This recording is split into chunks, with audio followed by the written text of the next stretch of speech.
some people will do anything to make us forget about those pesky Epstein files. Or at least one man really wants us to forget that he is mentioned multiple times in those files. So much so that he doesn't care who he has to kill to make us forget about it. But there's some people who don't care at all what he might have done because they've been excusing predators for a very long time.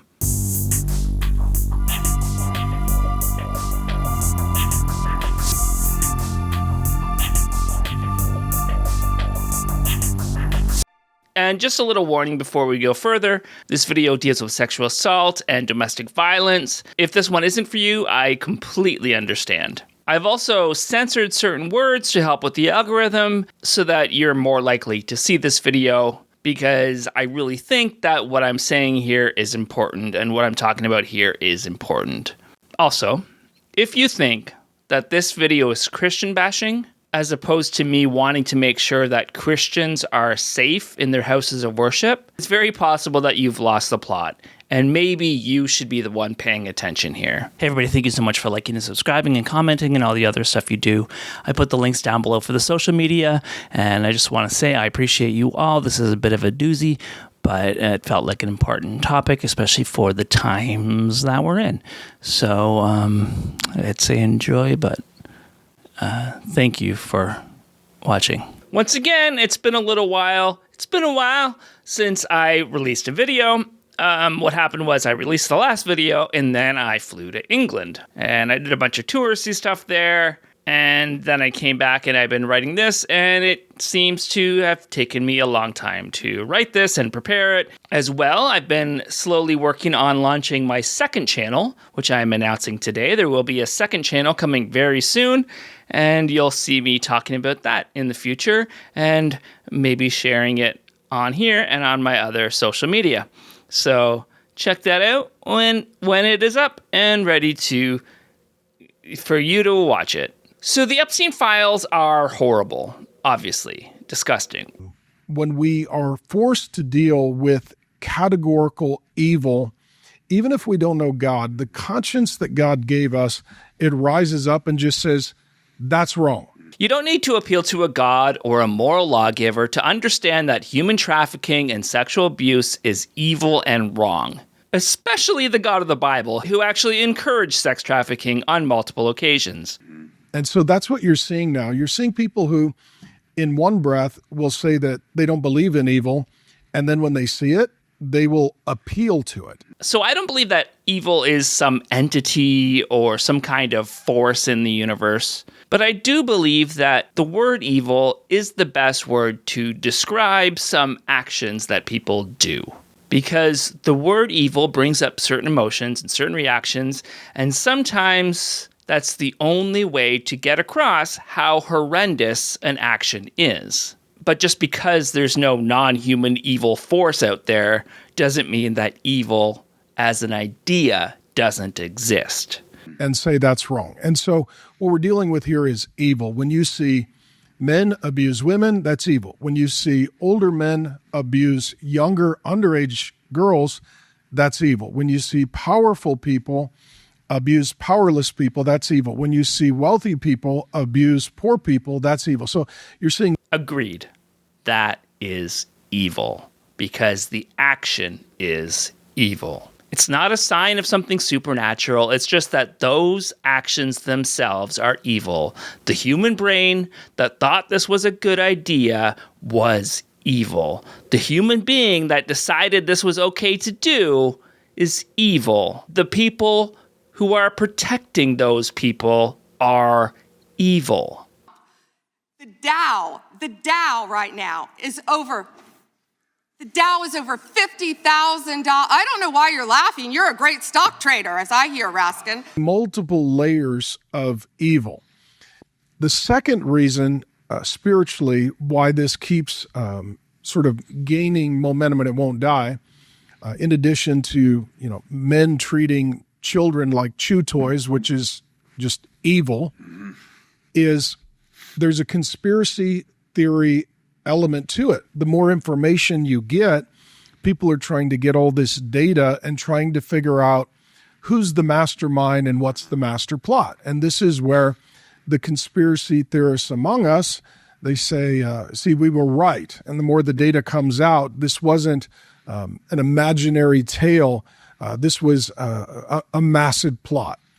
I cannot stand conspiracy theories, especially when it comes to something like this. When you're dealing with an actual conspiracy, powerful men and women, mostly men, work together to do awful things to women and children. That is horrible on its own. That is evil on its own. You don't need to parse out if they really meant pizza when they were talking about pizza, or if they really meant jerky when they were talking about jerky, or if the banking code BAA1 actually refers to the ancient god Baal. They trafficked and sexually assaulted women and children.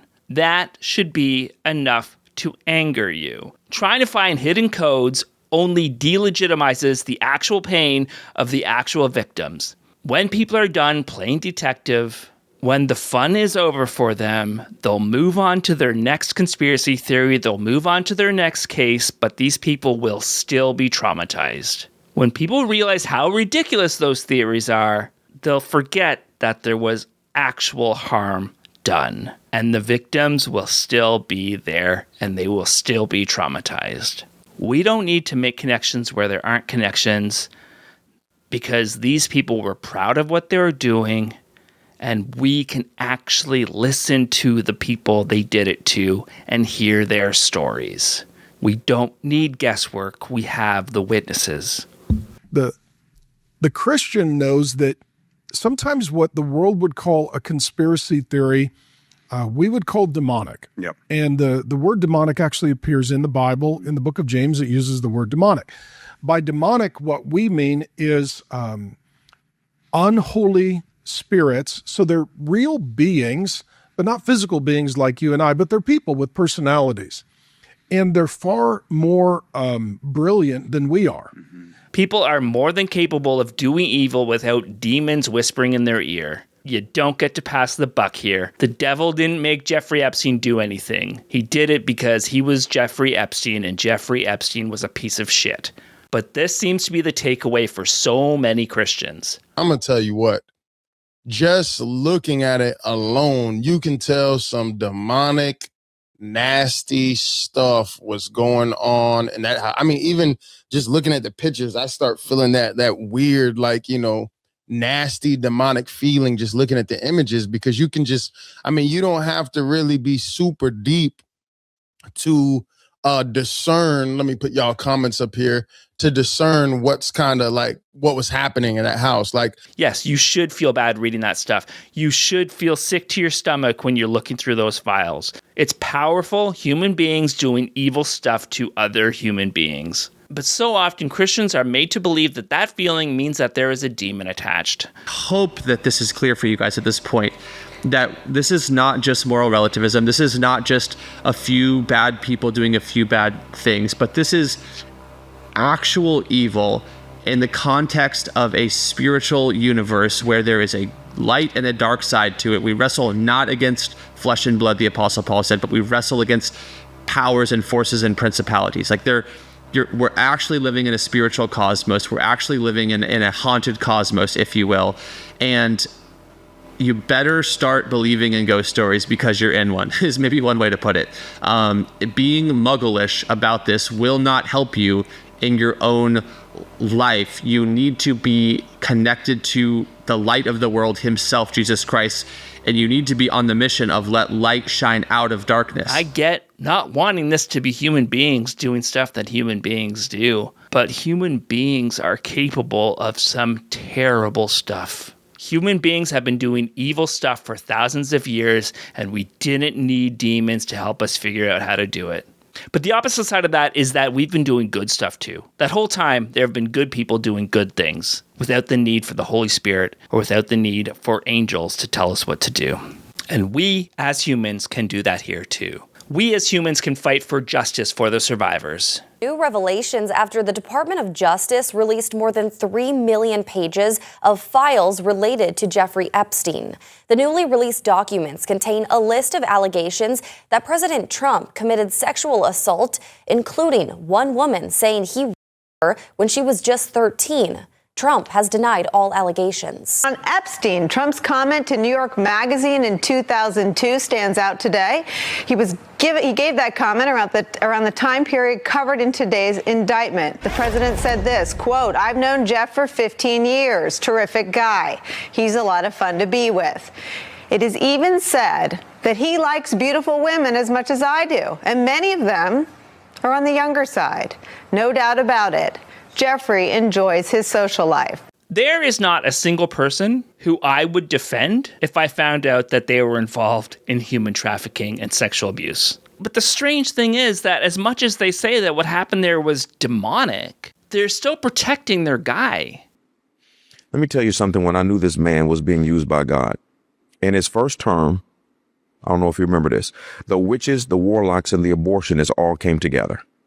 And this is what they said, I quote, "We are asking everyone in the United States to join us on Facebook Live as we cast curses on the President of the United States and all who support him." It was a Facebook Live. It was nationwide. I told my wife, I said, let's see how stupid the preachers are on this one. Because the last time I checked, Jesus said Satan will never attack his own.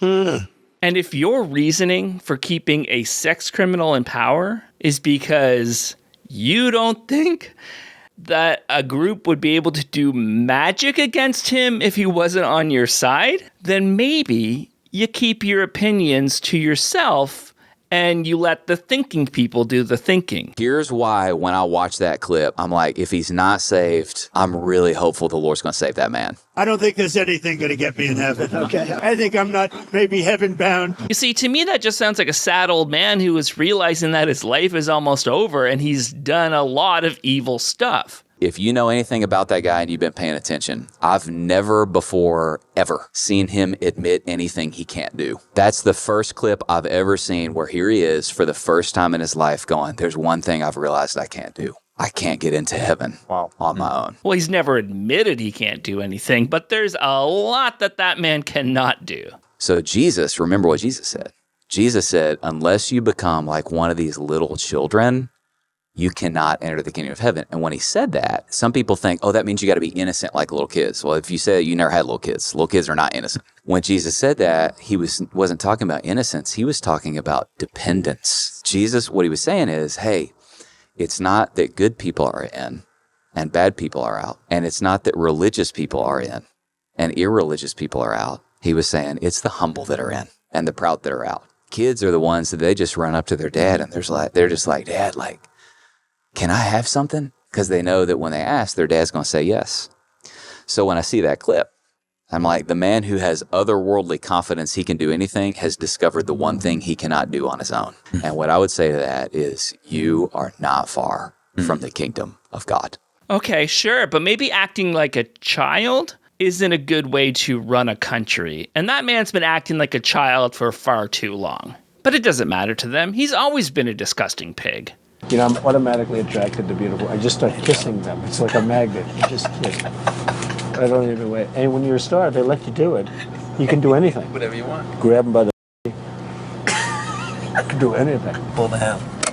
A jury in New York finding Donald Trump, the Republican presidential frontrunner by far, liable for sexually abusing and defaming writer E. Jean Carroll. And Juan, definitely some confusion here since that woman who was accusing Trump of raping her when she was a child decided not to appear.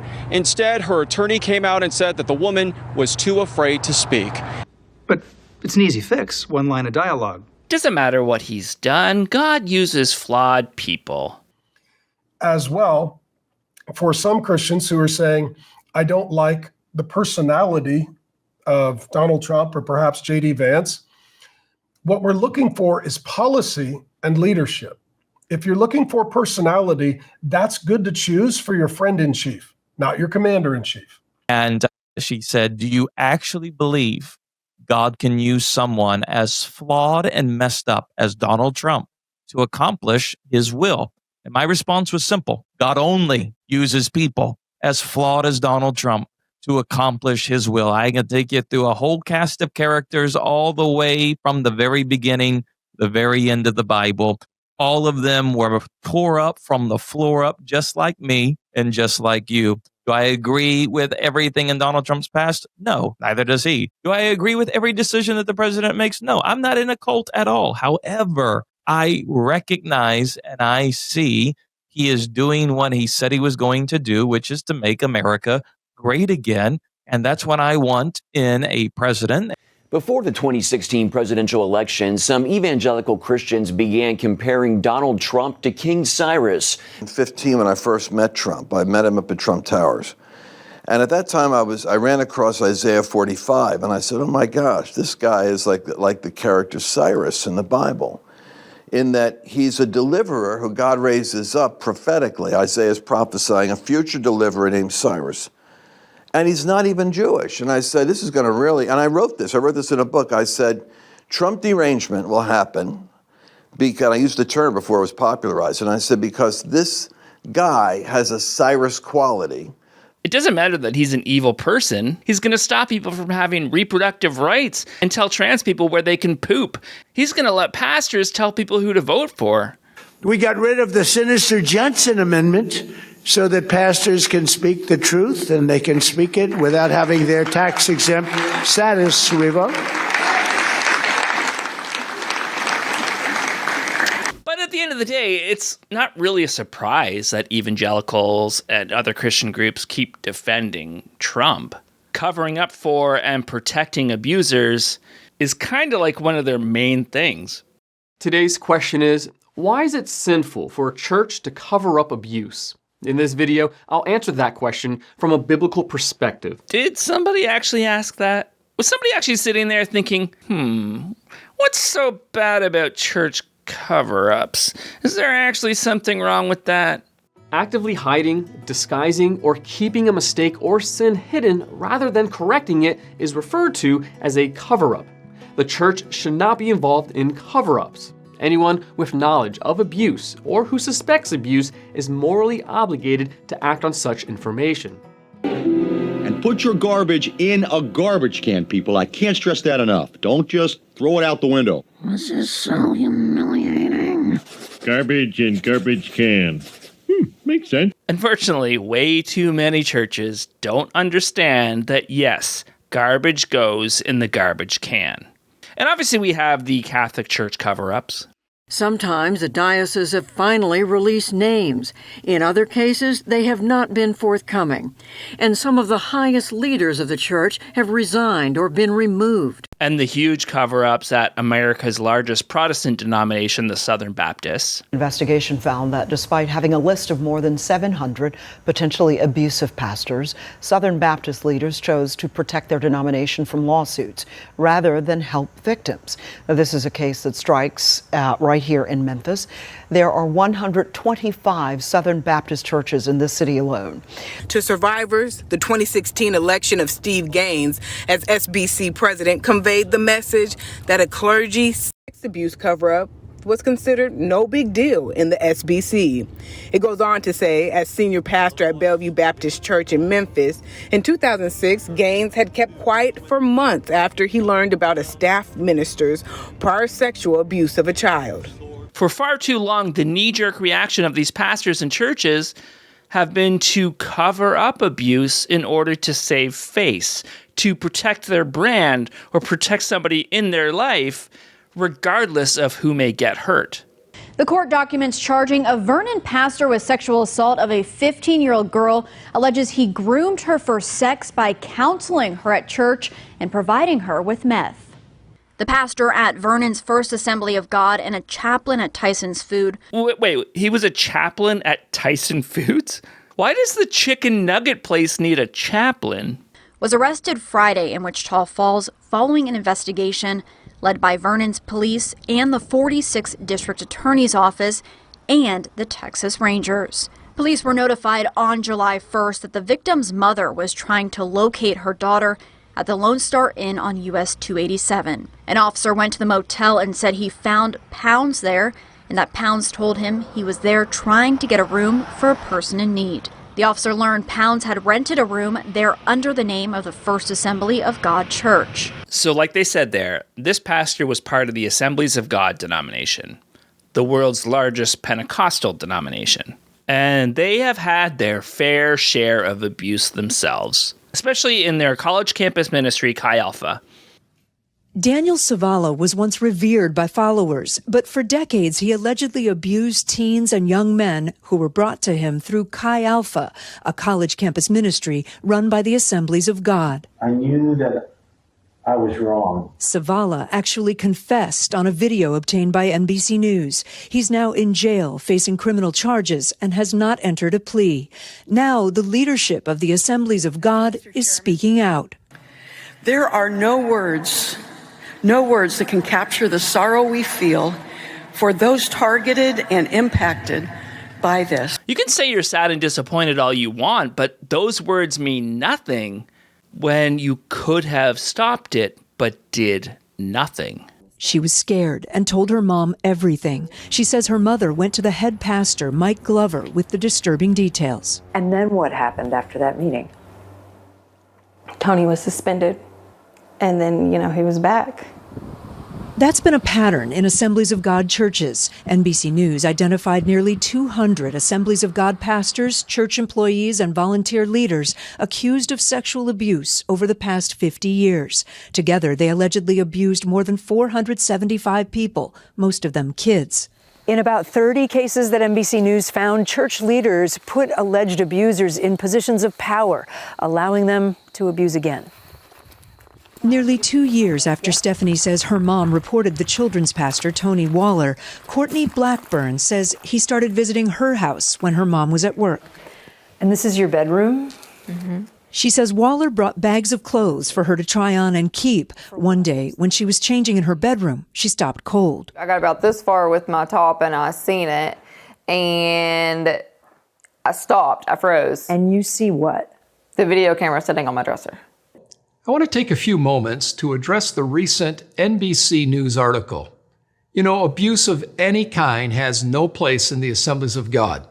Abuse against minors is especially reprehensible and unconscionable. But the report published by NBC News is profoundly disappointing because it's peppered with misleading information. The Assemblies of God grieves with anyone who's been hurt by the actions of an abuser. One instance of abuse is too many, and the General Council of the Assemblies of God is committed to child safety and has an established track record of leadership in this area. So first off, let me be clear. A position of zero tolerance for credentialed ministers guilty of sexual misconduct against a minor has been in place for decades. Besides, you should have made your protest months ago. These plans have been on display at the planning office now for a year. On display? I had to go down to a cellar. For NBC to suggest that the General Council does not require background checks, screening for credentialed ministers, or that we don't follow mandatory reporting is absolutely false. Background checks and verified references are an established part of our credential process. The General Council also voluntarily considers itself a mandatory reporter, even when it is not required to by law.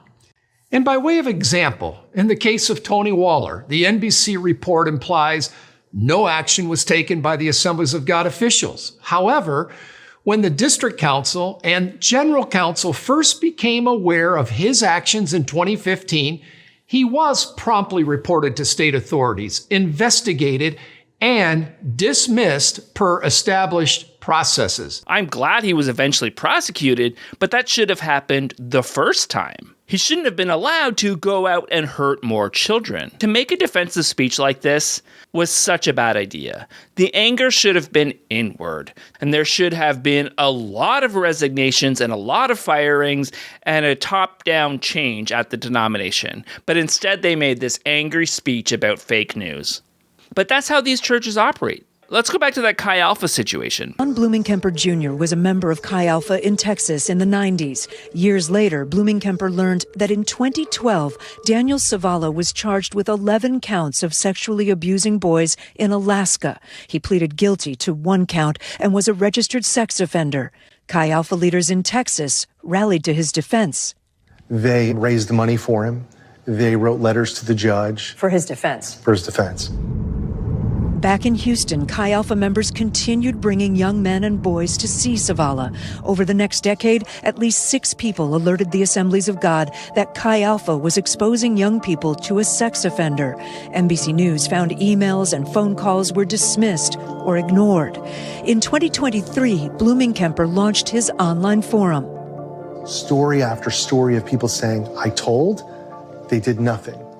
So it wasn't missed that he was a sex offender. It wasn't because of a lack of background checks. They knew, and they didn't care. They wanted him to be around more potential victims because they convinced themselves that this man was holy and that this man was sent from God, so they didn't care that he hurt children before, or they believed him when he told them that it was a lie because they went with their feelings. They went with what they thought God was telling them. And there was no discipline for them not following the protocol. He was allowed to be around students and children for years after this. Zavala was first accused of sexually abusing minors in 2012. He was indicted on 11 charges for allegedly assaulting a number of children in a youth group he led in Alaska in the 90s. He pleaded guilty to just one charge, spent 90 days in prison, and registered as a sex offender. Last year, he was accused of sexually abusing 2 teenage boys with a then Baylor University campus minister.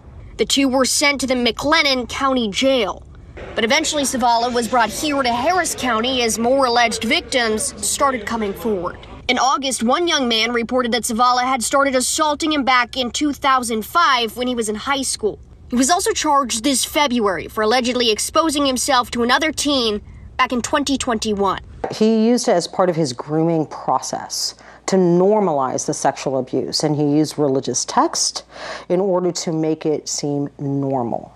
Abusers are now in the Brazos County Jail: William Johnson, Otto Randolph, and Ryan Hoffert. According to the lawsuit, Johnson, Randolph, and Hoffert repeatedly sexually assaulted LH, who was 13 at the time. Hoffert also drove LH to Houston to be sexually assaulted by Daniel Zavala, a registered sex offender who was viewed as a religious leader and mentor in the Chi Alpha chapter at Texas A&M and in Mountain Valley Fellowship. Zavala was arrested at his home in Houston in May 2023. Because Zavala has been a registered sex offender since 2013, the lawsuit claims negligence on the part of the local church and the General Council of the Assemblies of God, which is the national organization responsible for the Chi Alpha ministry. And they always like to frame it as a couple bad apples, but it's not. They ignored warning after warning after warning. Listen to the general superintendent or the CEO of the Assemblies of God describe this event. That God is raising up people who feel a call of God to go on to perhaps the greatest mission field here in the United States, and that's universities and campuses. And I get it. Along the spectrum and ministry lines, there are times when there are hiccups, there are times when there are shortcomings, there are times when there are failures. But the failure of some individuals never trumps the strength and the purpose and the vitality of the particular ministry. He referred to it as a hiccup. There are times when there are hiccups. It wasn't a hiccup. It was sexual abuse. It was spiritual abuse. It was religious abuse and religious trauma. And worst of all, it was preventable abuse. The Assemblies of God is at fault here. This isn't just about a bad apple or a couple bad apples. This is something they need to take responsibility for. I've talked about John Macarthur before, many times. He actually died last July. But I don't believe in the idea that you shouldn't speak ill of the dead. Dying doesn't erase the harm you cause while you're alive. It is a little strange that we have such an aversion to slavery because historically there have been abuses. There have been abuses in marriage. We don't have an aversion to marriage particularly because there have been abuses. There are parents who abuse their children. We don't have an aversion to having children because some parents have been abusive. Of course, it can have any kind of situation where abuse can be involved. The reason unions grew up in America was not to free slaves. The reason unions grew up in America was because there were people who had businesses and they were abusing their employees. So to throw out slavery as a concept simply because there have been abuses, I think, is to miss the point. In the early 2000s, a woman at his church, Grace Community Church, sought counseling because her and her children were being abused by her husband. The elders and the staff then promptly counseled her to get back together with her abuser. Anyone who has ever been in an abusive relationship or have loved ones who have been in an abusive relationship, you know how hard it is to get out of that abusive relationship. So then turning around and telling someone to get back together with their abuser is so irresponsible and so disgusting. But after a time of telling her to get back with her abuser and her refusing, she was kicked out of the church, and John Macarthur made this speech. Just for a moment, I want to mention a sad situation. A person who is unwilling to repent. And the church bears responsibility before God to be the instrument of discipline. It's what church discipline is about. It's not independent of the Lord. The Lord is the head of the church. He says in Matthew 18, when you do this, when you discipline, there am I in the midst of you. It's always a sad thing to do this, but this is bringing heaven down. This is what the Lord wants. He wants discipline. And one of the forms of discipline that he uses is to be put out of the church, to be publicly shamed, to be put away from the fellowship. In this case, it applies to Eileen Gray. Her husband David, Eileen, had been in the church for many years. Not too long ago, really, Eileen decided to leave her husband, to grant no grace to him at all, to take the children, to go away, to forsake him, not to reconcile, to reject all the instruction and counsel of the elders, all the instruction from the Word of God. And it's a really good thing that she took the children, because David is now in jail for child sexual abuse.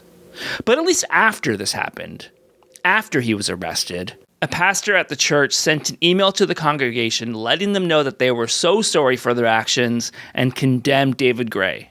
Just kidding, nobody did that. This pastor sent an email to the congregation that this man was probably innocent and that Eileen was definitely crazy. To this day, people still defend Grace Community Church and John Macarthur, because when they decide that somebody is a man of God, it is very hard to break that image of that man.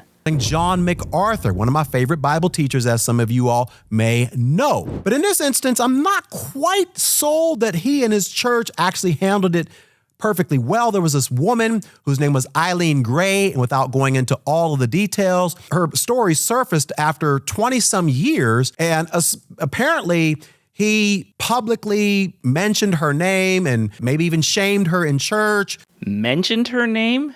The speech was about her. Maybe even shamed her? The speech was made specifically to shame her. Put out of the church, to be publicly shamed. Alan, this video is publicly available, and it was publicly available when you made this video. Because she did not accept her husband back, and apparently he was abusive towards her and their children, but they didn't have all of the details. They had all the details. They knew he was abusive. They just didn't care. She already had a restraining order against him. She already told them he was being abusive. Those are all the details you need. I mean, you didn't even need those details. If somebody says they want to leave their spouse, it's not up to anybody else but that person to decide what to do. And so at the time, the details that they had led them to believe that she was in error because she did not accept her husband back and she was seeking to be separated from him. Well, they believed she was in error because she's a woman and she wasn't listening to what they commanded her to do. That's what the error was. Turns out that this guy actually was abusing them, and he actually got sentenced to 21 years of prison. Wow, he said that part really fast. Sentenced to 21 years of prison. I don't believe that John Macarthur supports child abuse, or I don't think he supports a in the sense that knowingly someone who is guilty of unrepentant that John Macarthur would support that person in ministry or anything like that. I just don't think you can draw those conclusions. Except for from all the facts that this man will share in this video. Or that Grace Community Church, under his direction, would harbor. These are the kinds of conclusions that are being reached. So, and that's generally what happens when an article is put out there. Even if the article kind of approaches the ledge and doesn't quite jump off, the people who are reading it will then go the extra step, which is what I'm seeing. Whether or not the man turned out to be a sex offender or whether or not he was actually being abusive, it's still toxic. But he was doing those things. And they defended him until they couldn't defend him anymore. Elaine Gray, the wife of David Gray at the time, approached the elders at Grace Community Church in 2001. On May 10th, she had filed a legal, there was an incident on May 10th, and then on May 11th, she filed a legal separation and obtained a restraining order the next day. So within 24 hours of an incident, and the incident concerned, according to her, abuse of one of the children, that David Gray was inflicting physical pain on them that was beyond what he should have. And by the way, that number is 0. The amount of pain you should inflict on your children, that's 0. And this event was eventually led in a very short period of time to legal separation and a restraining order. So then, shortly after this, she goes to, after filing these things, to Grace Community Church elders, hoping they would protect her and her children and get David professional help, according to the article in question. Now, Grace Community Church starts a process with her. First, it's inputted with Bill Shannon. Carrie Hardy becomes the counselor. But Grace Community Church warns Elaine Gray about discipline when she refuses to follow some of the counsel. Now, one thing I'm going to just point out things along the way that I think are important to remember. Just keep it in your mind. One important thing to remember here is that Elaine Gray was the one who initially requested counseling. So she really did think that whatever she knew at that time, and throughout the counseling process, they had, I think, jointly 8 or so counseling sessions. She believed that there was hope in some way, or there was some way to navigate the differences between the couple, or to get David help. There was a way to actually provide that kind of help, and to the purpose of counseling, if you go to Grace Community Church, is going to be to restore the relationship, for the husband and wife to come back together as a family, to repair that relationship. And so she had some kind of, presumably, an intention to do just that. But we already established that immediately. Her concern is about safety. She got a restraining order, and she asked for help from the church. He immediately assumes that the reason she asked for counsel was because she wanted to get back together with him, because he lives in an evangelical bubble. And he can't think of any other reason why an abused woman with abused children could possibly be asking for help. The only reason in his mind why she would ask for help is to get back together with the abuser. Now, she refused, and we'll get into some of the details, but she refused to accept and to follow some of the direction from Carrie Hardy, especially concerning letting David Gray back in the house. And as a result of that, of refusing the counsel, Grace Community Church sent her multiple letters over several months in 2001 to 2002. The letters threatened Elaine, this is according to the article in question, with church discipline if she fails to comply with the elder's request to drop the protective order against David and take him. This leads to August 18th, 2002. John Macarthur announced the final step of church discipline. Now, the article claims that Elaine had not yet reported her husband's physical and mental abuse to police at this time. Important to remember that. That's another fact I want you to stick in your mind. So number one, Elaine, with the hope, presumably, of restoring the relationship, approached Grace Community Church, wanted the counsel. They didn't force it on her. She wanted this. And she had not yet reported her husband's physical and mental abuse to police. Now, she had a restraining order, and she told the church.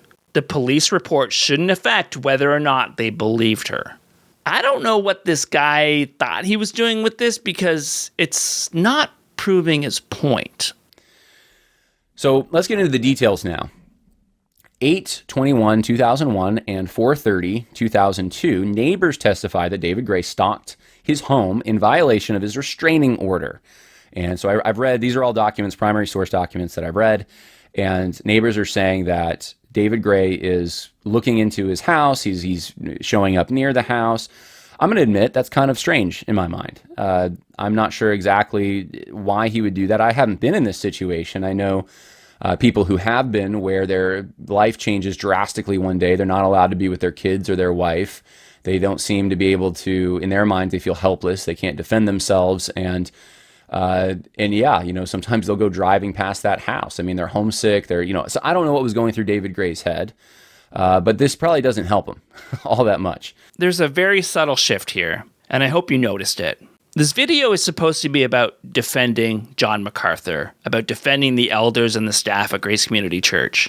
Up until this point, the point of the video wasn't to defend David Gray, the abuser, the child molester, David Gray. The point of the video was to defend the church's actions, to defend John Macarthur's actions. But he seemed to forget that narrative here, and he starts to find excuses for why David might be stalking his wife. He's not twisting it to say that the church didn't know about the stalking or something like that.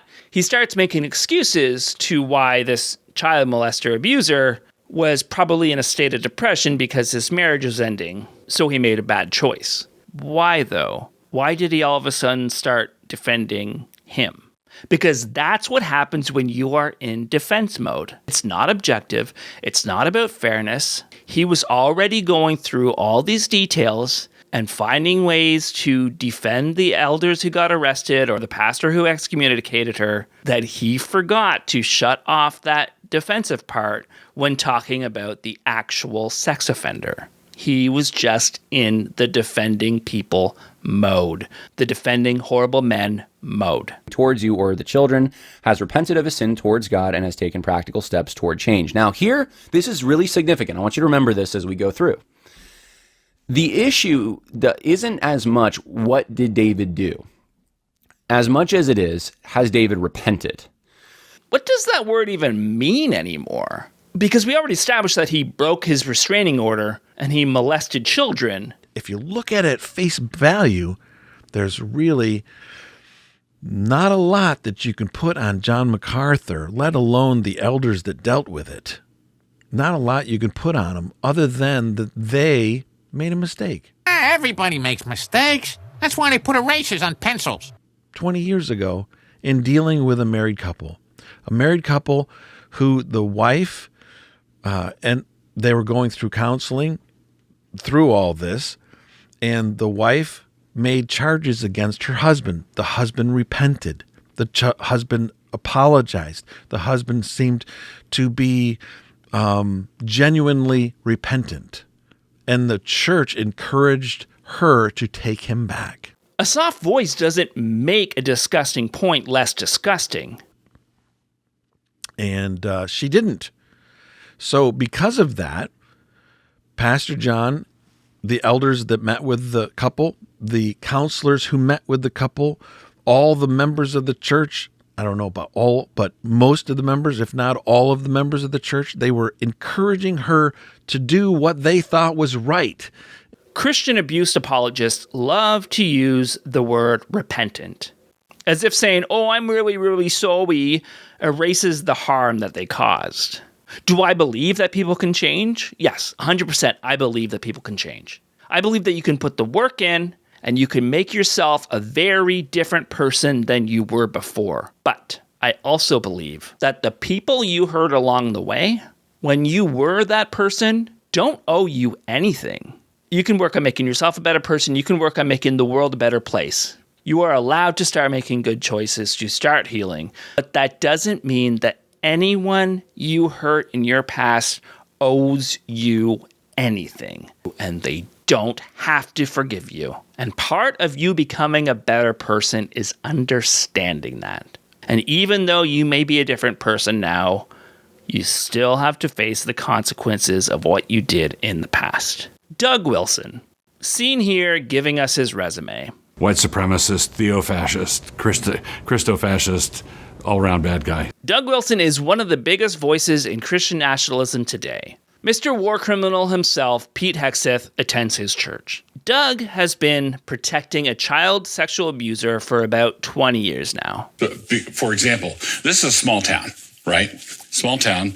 And we have something, I forgot the exact number, but it's somewhere north of 30 convicted sex offenders living here in Moscow. Right. And everybody knows the name of one of them. Because he's repentant and because of where he goes to church. Right. So if you molest little children, you don't have to worry about people with bumper stickers chasing you around trying to shoot you. Everybody leave you alone. Right. The thing that is causing the outrage against Stephen Sittler is not the offense, as egregious as that was. The fact is, the problem that is stumbling a lot of people is that he professes repentance, and because the church received him back under conditions and watching him and being careful, trust but verify, it was all that. But the fact that we have taken his confession and profession of faith, not at face value, but we've taken it seriously, and I preach to him on a weekly basis. He comes to the Lord's table on a weekly basis. That's the thing that sticks in everybody's craw. It's not lost on me that it's easier to be a man who hurts children in these types of churches than it is to be a woman trying to protect herself and to protect her children. In 2005, Sittler was a student at Doug Wilson's college, New St. Andrews, in Moscow, Idaho. Instead of putting the students in dorms, they housed them with families in the community. The house Sittler was at had young children. Children he began to abuse immediately. See, he was comfortable doing this because he had been doing it to children at his home church in Colville, Washington for years. Yeah, if I thought that the father was not going to call the cops because the guy was an old family friend, right? If for some reason I thought there was going to be a circling the wagons and protect this guy, then I would have had a responsibility to say. But it was very clear that that's what was going to happen. He was going to be turned in, which he was immediately. So he was turned in immediately, and then in the weeks that followed, when I started counseling him and I uncovered the other instances, he turned himself in because of that.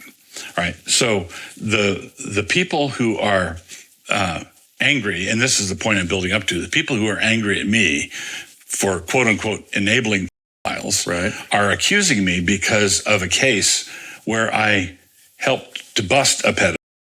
He also took a very long time to inform his congregation of what happened, even though Sittler had contact with other children in the congregation. Yes, he expelled him from the college, but he put criminal activity and no other details on his record. Sittler ended up being charged with one act of lewd behavior with a child, but confessed to multiple incidents. When it came time for sentencing, Wilson was the only one from Moscow to write a letter to the judge asking for leniency. A complete Mila and Ashton move. In the letter, he said, "I am grateful Stephen was caught, and I am grateful he has been brought to account for these actions so early in his life. I am grateful that he will be sentenced for his behavior, and there will be hard consequences for him in real life. At the same time, I would urge the civil penalties applied would be measured and limited. I have a good hope that Stephen has genuinely repented." Oh, we love that word, repented. "And that he will continue to deal with this to become a productive and contributing member of society."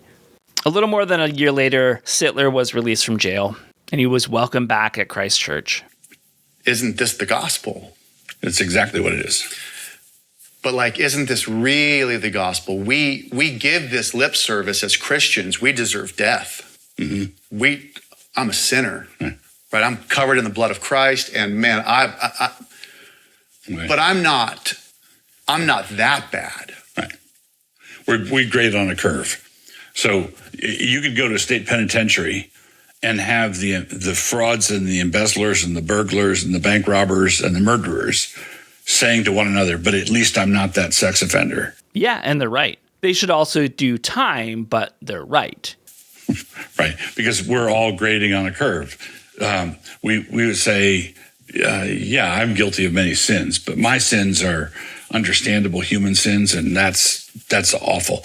Well, it really is awful, but so are yours. Even Jesus said people who do harm to a child would be better if they had a millstone tied around their neck and be drowned in the sea.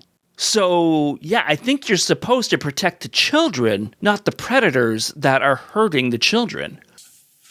I'm a friend of as a preacher of the gospel that will bring them out of that grotesque sin, right? So I'm a friend to else because Christ was a friend to sinners. Right. But the thing, I'd return to the thing I said earlier, the thing that irritates everybody about Stephen's case is his professed repentance. Right. After he was released from prison, a church elder set Sittler up with a graduate of New St. Andrew's College, and after a brief courtship, Doug married the child molester and his bride.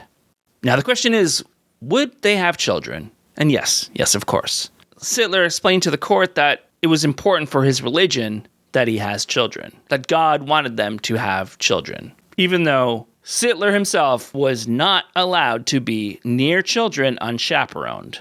In 2015, they had their first son. 6 months later, he would be removed from the house for contact with his son that was described as heinous in nature. 6 months. See, even though he was not allowed to be around his child unchaperoned, his wife and his close friends from the church were allowed to be registered as chaperones. So he was allowed to be around his child. Sittler is still attending Christ Church today, as far as I know.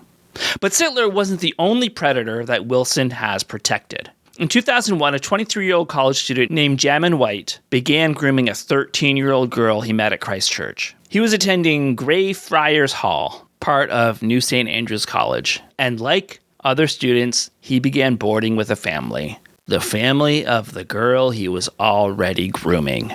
And then he began to sexually abuse her in her own home. Wilson wrote a letter to the judge in this case as well. In it, he said, for example, I do not believe that this situation in any way points to Jamin as a sexual predator. In all my years as a pastor, I don't believe that I have ever seen such a level of parental foolishness as what the parents did in this case.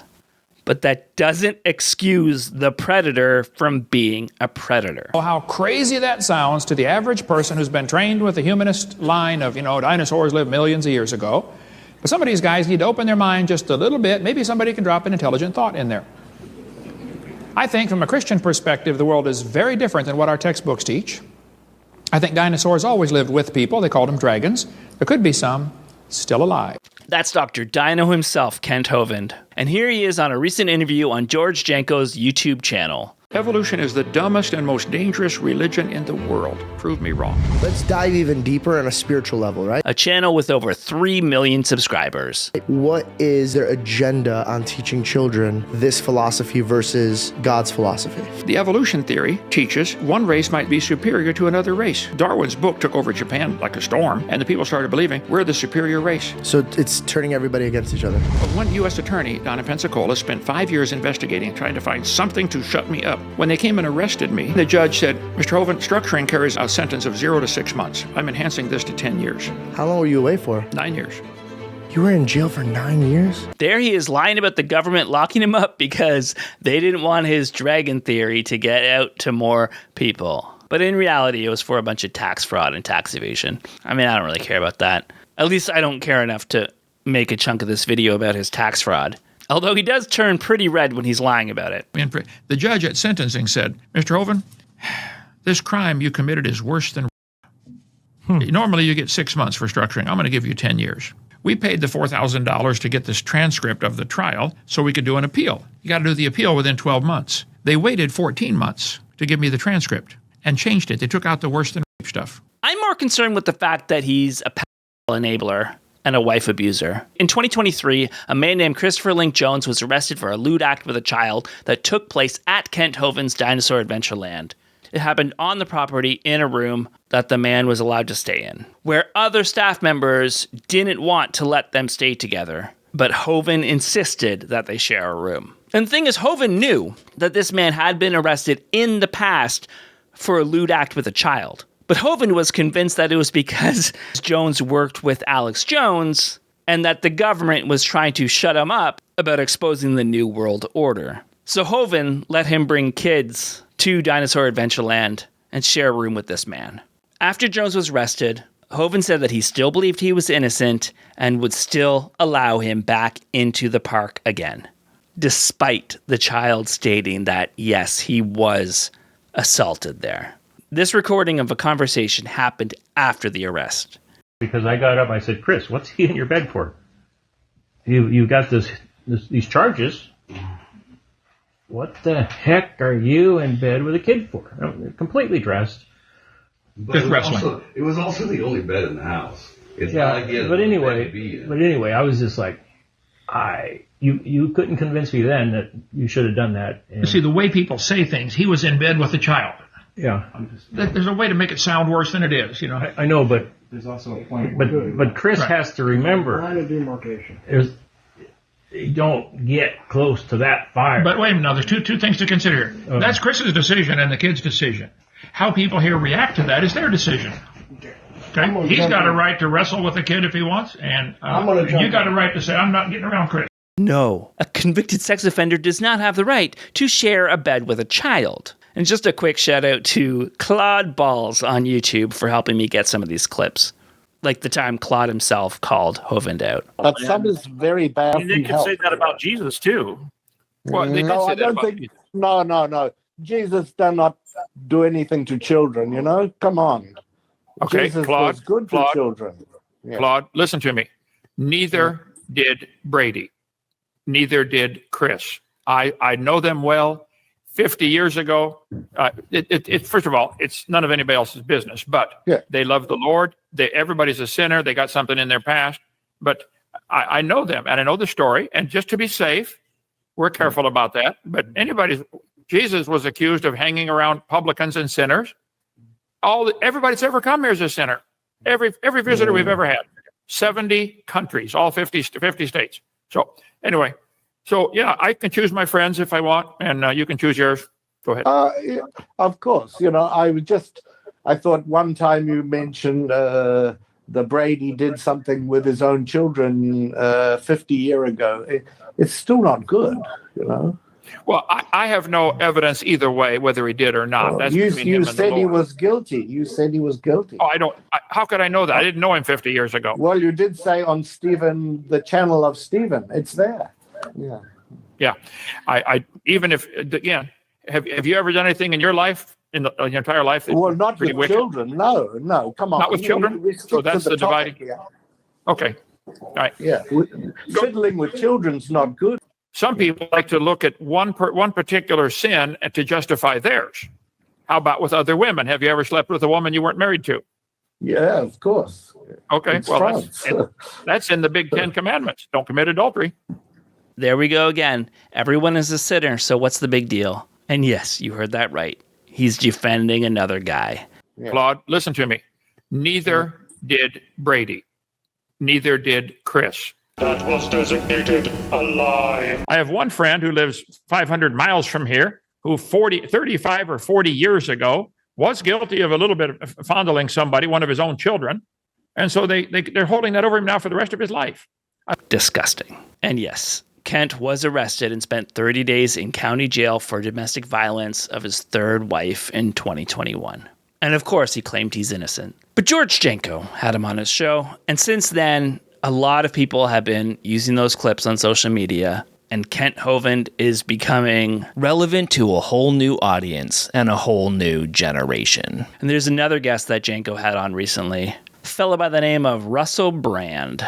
Man, I'm excited about this interview. Yeah, I'm very excited about it, George. I bet you are, Russell Brand. You kind of remind me, now this is kind of like a crazy way to start the podcast, but you read the Bible, you read the gospel now. Yeah. Paul went through it. He kind of picks people that have a background that is a little bit darker so he could shine brighter in that person, so that way people can know where the fruit is coming from. It's a run by fruiting. If you're not familiar with Russell Brand, he is a comedian who was in one good movie where most of the cast, including him, turned out to be awful human beings, except Jason Segel. If Jason Segel turns out to be a bad guy, I will walk into the ocean. My sweet, sweet Jason better be a good person. It's the only thing I have left. A little over 2 years ago, Russell Brand was accused of sexual assault, and since then, more women have come forward. Now tonight, off stage, it sees him accused of rape, sexual assault, controlling and abusive behaviour, uncovered in a major investigation by Channel 4 Dispatches, The Times and The Sunday Times. Hello there, you Awakening Wonders. Now, this isn't the usual type of video we make on this channel where we critique, attack and undermine the news in all its corruption, because in this story, I am the news. You sound like you're from London. I've received two extremely disturbing letters, or a letter and an email, one from a mainstream media TV company, one from a newspaper, listing a litany of extremely egregious and aggressive attacks, as well as some pretty stupid stuff like my community festival should be stopped, that I shouldn't be able to attack mainstream media narratives on this channel. But amidst this litany of astonishing, rather baroque attacks are some very serious allegations that I absolutely refute. Like Kent Hovind, it's not that he did these things he's accused of, but he's saying important things, so people are making up lies to shut him up. And all of a sudden, he became a born-again Christian and started going on his I'm a Christian tour. But I love this. You said, I wish I had known earlier about, I guess, the power of your faith, and that you feel his presence constantly. Well, actually, sometimes I don't feel his presence. I wish I did feel it constantly. I can feel it now. Sometimes I let go and then I grab back hold of myself and what I want, and then I suffer. Russell, man, it's so good to have you on the show. Ever since we saw you come to faith, Wes and I have been talking that we would love one day to have you on the show. So to have you on the show is a real privilege. I'm excited to talk to you today about your faith. Before we get into things, though, have you ever heard of apologetics before? Is that a new term to you? Are you familiar with it? And have you ever been on an apologetics podcast before? Is this the first one? I've never been on an apologetics podcast before.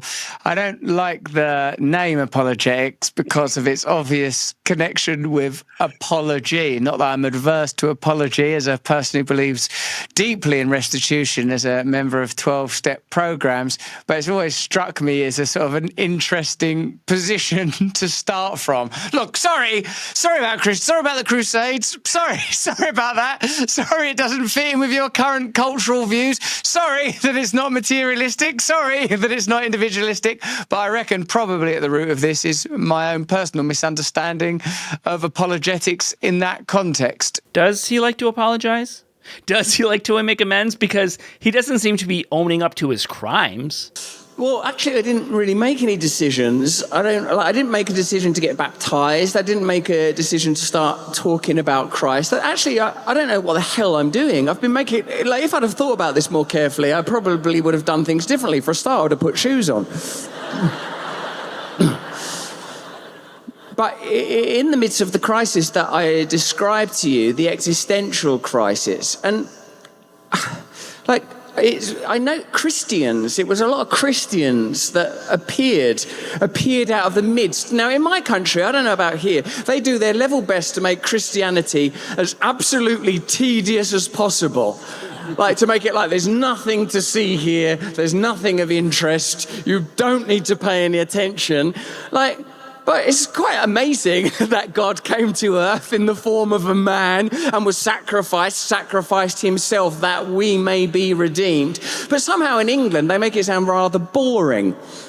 But why did he make this quick pivot to Christianity? Maybe he did have an experience that made him reflect and he accepted Jesus as his savior. Or maybe he realized that the one group that consistently protects predators is Christians. Maybe he realized that if he simply said he was a Christian now, people would believe him, that he did not do those horrible things, and people would welcome him. Maybe he realized that Christianity is a safe place for predators. And it looks like he was right. Morning, yeah, Brand back in a London courtroom as new rape and sexual assault charges move forward. This is video just into the newsroom. Brand arriving in court today for a plea hearing. Prosecutors say newly filed charges include... And there he is, showing up for court the other day with his performance Bible. Look, everyone, it's full of bookmarks. I'm a real Christian. I read all the parts in the middle. One count of sexual assault involving 2 additional women. Those allegations dating back to 2009. The 50-year-old already facing multiple counts of sexual and indecent assault from alleged incidents between 1999 and 2005. Now, Brand has pleaded not guilty. The court is now moving the case toward trial. I've talked to so many women who were just told to forgive their assaulter, that their assaulter was going to keep coming to church because their assaulter repented and he was sorry. And if she can't stand to see him in church every Sunday, then that's her fault for not forgiving him as Christ has forgiven her. If there are those we have not forgiven when we ourselves pray for forgiveness, then practically speaking, we are asking God not to restore a right relationship with us after we sin. To emphasize the importance of restoring broken relationships with our brothers and sisters, Jesus states that asking for God's forgiveness for one's own sins, all the while withholding forgiveness from someone else, is not only bizarre, but hypocritical. We cannot possibly walk with God in true fellowship if we refuse to forgive others. How do you forgive something that feels unforgivable? I mean, unfaithfulness in marriage, how do you heal after that? How do you heal after betrayal, after abuse, after neglect? How do you heal after some of the stuff that you've been through? How do you forgive? The answer is straight in God's word. Colossians 3:13 tells us this. We are to forgive, say it with me, as the Lord forgave you. Wow. How am I to forgive somebody who hurt me? In the exact same way that God has forgiven me. I don't know about you, but I've been forgiven of a lot. And in the same way that I've been forgiven, that's how I'm supposed to forgive others. Bless your enemies. And the blessing is the test of the forgiving. You say, well, I've forgiven them. Well, have you blessed them? Like, well, of course not. Okay, well, then you may not have forgiven them. Because once you forgive someone, the test or proof of forgiving them is blessing them. If people have hurt you, the number one thing that God requires is that you forgive them. And the really painful part, bless them. This is Dan O'Reilly. He's an Israeli-American author and professor at Duke University. Hello, and today I want to talk about forgiveness to mistakes.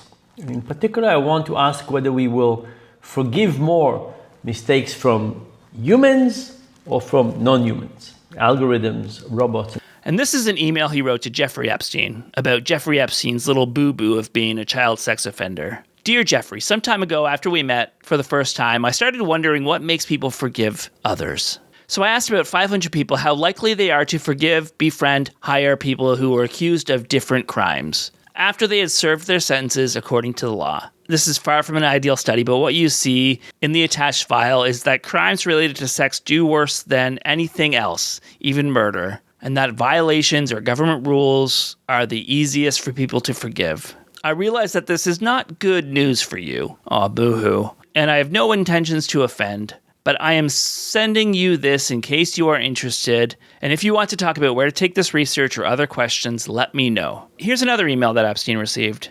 F and I are likely to be in New York Easter early evening. Are you up for tea or dinner or post-dinner hangout? I've been thinking a lot about you and the whole situation. And I have an idea, especially after looking at Dan O'Reilly's data briefly here, that you would fund a forgiveness project of some sort. There are a few in existence now, and Templeton has funded programs in this area. There are processes, ACT, the work of Byron Katie, radical forgiveness. There's physiology, neuroscience of forgiveness also. There's a way in which these things might be brought together under an umbrella of some sort, or they might be compared to find the strongest process, then workshops and the most effective processes offered on scholarships both to people in prisons and to people who perceive themselves as victims. Just a thought. Hope to see you in New York. Thanks for the time at Redacted, XOXO, Redacted for some reason. And of course, somebody who committed terrible crimes would like the idea of a forgiveness project. Why do the work to improve yourself and take accountability when you can fund a project that makes people want to forgive you? Remember, this is also the guy who spent a lot of time online trying to convince people not to believe women. So I guess he came at his little situation from different angles. And here he is telling someone who obviously shouldn't be redacted how to respond to somebody who rightly didn't want to associate with him. I think he should send the following. Jesse, I'm somewhat surprised, as I thought you and Jeffrey were one-time buds. Jeffrey is not one of the top 5 wealthiest people in New York, but I would suggest that there's a broad consensus that he is one of the smartest. What an asshole. He pled guilty to a crime many years ago and paid a large price for his mistakes. Let's not forget that for decades he used both his extraordinary intellect and his wealth, remember he's writing this about himself, to support many charitable causes, benefiting those much less fortunate than he. The Quaker-inspired method of shunning and shaming was replaced hundreds of years ago by the more benevolent practice of forgiveness. His friends were asked for theirs, and he received it. Barf emoji, barf emoji, barf emoji. Forgiveness can be a beautiful part of healing, but as I've said so many times, it is useless when it is required. No one is owed forgiveness. When forgiveness is demanded or required, it is only a tool of the oppressor. It is the predator's favorite virtue. This is toxic forgiveness. Justice doesn't work like that. You don't get to decide when and how your debt is paid. The perpetrator can say they've repented and are sorry for their actions, and they are welcomed back into the church. But the perpetrator isn't the one who has a panic attack when they see the other person. The perpetrator isn't the one who is afraid for their safety if they are in the same room as the other person. It's easy to pretend to repent. Trauma isn't that easy. So the victim gets pushed out. The victim gets punished. The victim is then blamed for not forgiving. The victim is pushed out of the church, and the predator stays ready to hurt the next person. Real repentance would be leaving the situation, making sure that the person feels safe. There are enormous, there's this whole phenomenon right now growing, like a little Christian TMZ website. All they do is just accuse, tear down, only negative. The only thing they ever talk about is the negatives of church. Listen to me. In the Bible, you got 2 things. Jesus says, I will build my church, and the Bible describes Satan as the accuser of the church. Watch out if you wake up someday and you're on team Satan. You don't want to do that. So be very careful, man. Be very careful about the attitudes and thoughts and postures you have towards the church, or people insult the church. You've heard people say stuff like this: I love Jesus, I just don't like the church. Well, here's a big problem for you, Scooter. In this passage, what it says is Jesus is among the church. Well, then Jesus better start doing something. Or what's the point of him being there in the first place? Change doesn't happen by people being silent. Change happens when people speak out. He talks about how you shouldn't criticize the church while being a Protestant. But according to his logic, Martin Luther was on Team Satan. But Trevor, the Catholic Church wasn't the true church. They lost their way. They needed to be called out. Those websites he's talking about, they're calling out sexual abuse and other abuses within the church. Do you think that's the true church? If you do, I think we know what the problem is. So should we be surprised that Christians are still supporting Trump? No, he's on their team. In so many ways. There are so many deal breakers for so many Christians, but sexual abuse doesn't seem to be one of them. Hey everybody, thank you so much for making it this far. I appreciate you all, love you all, and all that stuff. Thank you. Work, Sky Moon.